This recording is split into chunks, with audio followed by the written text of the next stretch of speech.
And I'll tell you why. The information they give me, first of all, there's these tick marks. You see these tick marks? What does that mean? Congruent. And then there's this here.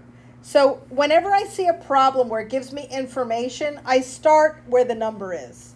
I don't look at where the X is, because I really won't know the X until I go through the number they gave me, because they gave me that for a reason, okay?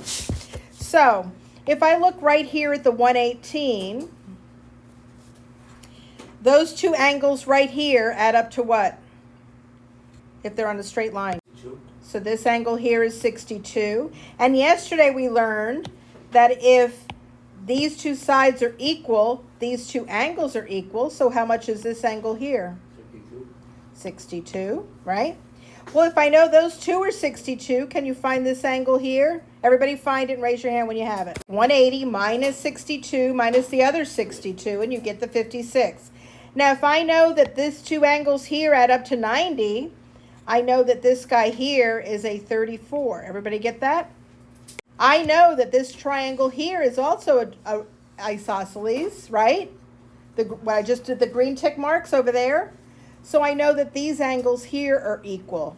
Everybody go figure out how much those angles are, those green angles. Those two angles are equal because it's an isosceles triangle. That means you take away the 34, you have 146 left, and you divide them up between the two angles. That's what we did yesterday. Because in an isosceles triangle, if two sides are equal, the two angles at the bottom of the mountain are equal, okay? And this would be the top because the mountain's facing down. So now what do I have here? I have that these two angles here add up to what? That adds up to 180. So 180 minus 73, I believe, is 107. Yeah. And that is the answer to that problem. You had to go all the way through the house to get to that answer. You could not just go find the answer. So I'm going to switch over to blue here. If this two angles here add up to 180, this guy is 65, correct?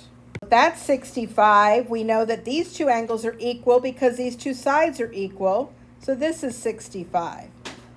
Now you're going to find me this one at the top. That top guy is 50. Now, this guy and this guy are equal because they're vertical angles. Everything we learned before doesn't go away. You have to remember it. So this is a 50 also because they're across each other on an X. You remember that? Well, since these two sides are equal, these two angles are equal. So this is 50, okay? Well, if those are 50, this is 80 because they have to add up to 180. And 180 minus 100 is 80. And this guy here has to add up to 180, so it's 100. So that's the answer to that question.